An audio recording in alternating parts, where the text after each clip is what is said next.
everyone, my name is Dr. Beryl Gabay and this is my dog Callie.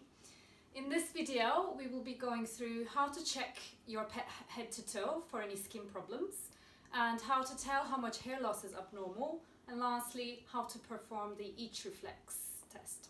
Okay, so I usually start by checking the face for any discharge or any redness. As you can see with Callie, her nose is clear and there is no discharge in her eyes. Another part to check is the sclera, which is the white part of the eye, and I can't see any redness there. It's all white, which is normal. The other thing to check is the ears. So what you do is, as you can see, her ears already flipped over. You check for any kind of discharge or any redness, but that's all normal color. Next up is checking all across her skin.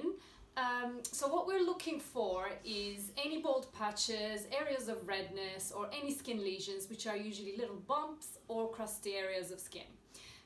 Important places to check are kind of skin fold, any kind of skin folds, axillary region, which are the armpits in dogs or cats, and between the toes, because these areas can keep moisture and warmth, making it the perfect breeding ground for bacteria. Right, so what I do is I put my hands all across and I look through her fur like this, and she's rolling over for me to check her armpits, which are also nice colored. There is no redness there. And then last thing I'm checking is between her toes for any kind of redness. And another thing you can check is the salivary staining. What salivary staining means is that when dogs or cats, when they lick a lot, especially you can see this more in white animals, is the saliva stains the fur and it turns brown color.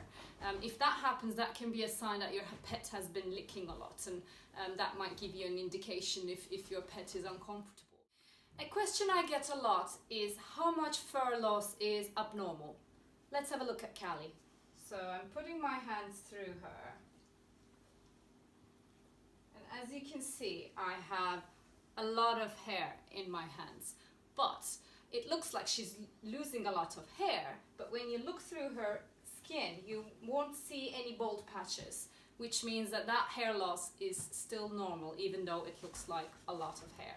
Dogs and cats, they tend to shed a lot more during summer times because of the heat. And sometimes in winter as well, when you turn on the heat in the house, they can shed more. But as long as you're not seeing any bald patches or any areas of redness, then that's still a normal amount of hair loss. Next up is the itch reflex test. So for instance, if you are suspicious that your pet is itchy, but you're not really seeing your pet itch, one thing that you can try is the itch reflex test. It's not very accurate and it doesn't always work, especially in cats. It doesn't work as well. Dogs are much more responsive to this. It's very simple. What you do is basically you go through the skin and check for any reactions to little scratching motions. So we're going to do that on Callie.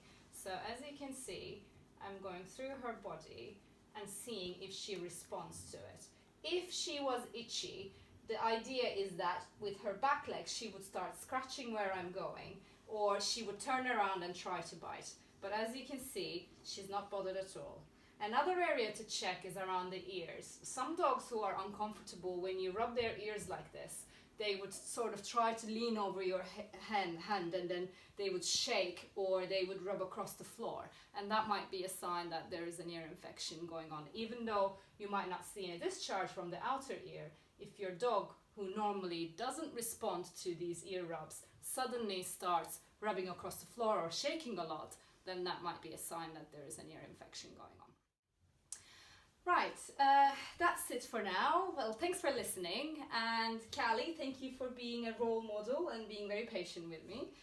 She couldn't care less. Thank you.